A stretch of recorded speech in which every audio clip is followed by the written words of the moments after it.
नए संसद भवन का 28 मई को उद्घाटन होना है और उद्घाटन से ठीक पहले ही 19 बड़ी विपक्षी राजनीतिक दल पार्टियां इस उद्घाटन का विरोध कर रही हैं।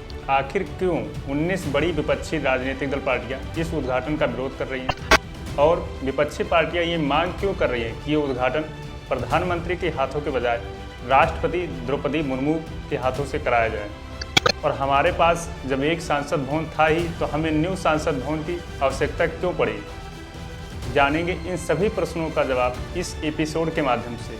आप वीडियो को अंत तक देखिएगा और जो लोग अभी तक हमारे चैनल को सब्सक्राइब नहीं किए, हमारे चैनल उज्ज्वल दिशाएं को सब्सक्राइब जरूर कर लीजिए। तो चलिए शुरू करते हैं और जानने का प्रयास करते हैं इस वीडियो के माध्यम से। नए संसद के उद्घाटन समारोह का बहिष्कार करेगी विपक्ष की 19 पार्टियां। The latest controversy around the inauguration of the new Sansad. Remember, it's नए संसद भवन के उद्घाटन के विरोध में 19 विपक्षी पार्टियां हैं जिन्होंने इसका बॉयकॉट किया है। तो सबसे पहले हम ये जान लेते हैं कि हमें न्यू संसद भवन की आवश्यकता ही क्यों पड़ी।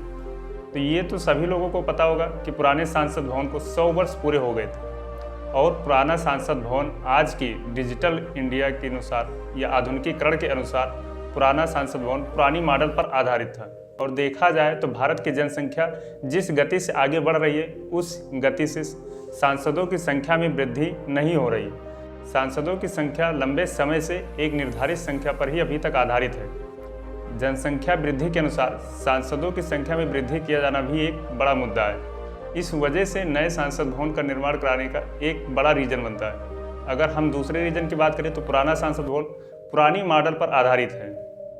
जैसे जब पुराना संसद भवन बना था उस समय पे आज की तरह सीवर लाइन की व्यवस्था भी नहीं थी और कई अन्य चीज़ें आज के आधुनिकीकरण में या डिजिटल इंडिया में परिवर्तन किया जाना बाध्य हो गया। इस वजह से पुराने संसद भवन में अब रिनोवेशन ज़्यादा कराना संभव नहीं है, क्योंकि पहले भी बहुत चीज़ों को लेकर रिनोवेशन पुराने संसद भवन में रिनोवेशन कराई जा चुकी है, जिसकी वजह से संसद भवन को क्षति भी पहुंची है। इसी क्षति को ध्यान में रखते हुए नए संसद भवन का निर्माण करना भी आवश्यक हो गया था। अब जब नया संसद भवन बन के तैयार हो गया और उसका उद्घाटन 28 मई को किया जाना प्रस्तावित किया गया, जिसके लिए इनविटेशन कार्ड भी बांटे जा रहे हैं। इस इनविटेशन कार्ड मिलने पर 19 बड़ी विपक्षी राजनीतिक दल पार्टियां इसका विरोध कर रही हैं। वो इस उद्घाटन का हिस्सा बनने के बजाय इस उद्घाटन का बहिष्कार कर रही है। उस इनविटेशन कार्ड में दिया गया है कि नए संसद भवन का उद्घाटन प्रधानमंत्री नरेंद्र मोदी के हाथों से होगा। बस यही बातें विपक्षी दल पार्टियों को खल गई। उनका कहना है कि संसद भवन का उद्घाटन राष्ट्रपति द्रौपदी मुर्मू के हाथों से होना चाहिए।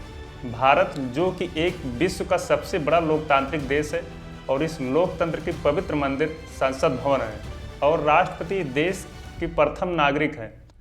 ऐसे में राष्ट्रपति के हाथों से संसद भवन का उद्घाटन न करा के संविधान और राष्ट्रपति की पद की गरिमा को ठेस पहुंचाया जा रहा है।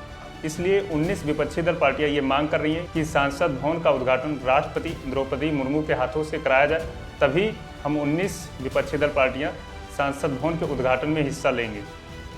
आखिर विपक्षी दल पार्टियां ऐसा क्यों कह रही हैं कि संसद भवन का उद्घाटन राष्ट्रपति द्रौपदी मुर्मू के हाथों से होना चाहिए? असल में भारत के संविधान में आर्टिकल 79 में संसद की जो व्याख्या दी गई है वो 3 लोगों से मिलकर बनी है, राज्यसभा, लोकसभा और राष्ट्रपति। इसलिए उनका मानना है कि राष्ट्रपति संसद का एक अभिन्न अंग है। इस वजह से संसद का उद्घाटन राष्ट्रपति के हाथों से होना चाहिए, न कि प्रधानमंत्री के हाथों से। विपक्षी पार्टियों के इन सभी कटाक्षों पर बीजेपी का कहना है कि नए संसद भवन के निर्माण में लगभग 60,000 से अधिक श्रमकर्मियों ने काम किया है।